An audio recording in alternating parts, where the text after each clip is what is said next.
How to activate HDFC Forex card.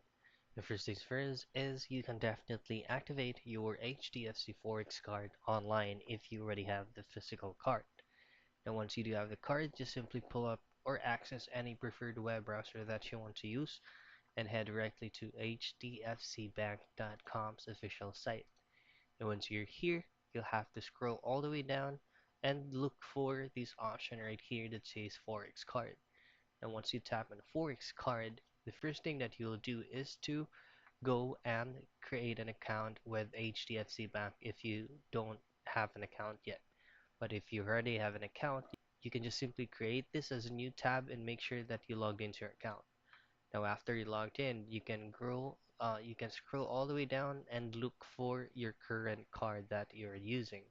So for example, you're using a Forex Card Plus.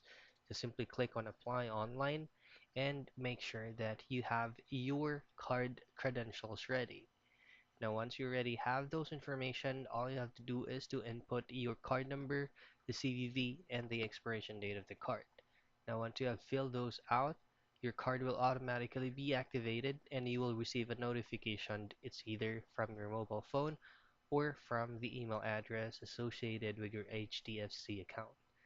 So those are the things that you can do for you to be able to activate your HDFC card online.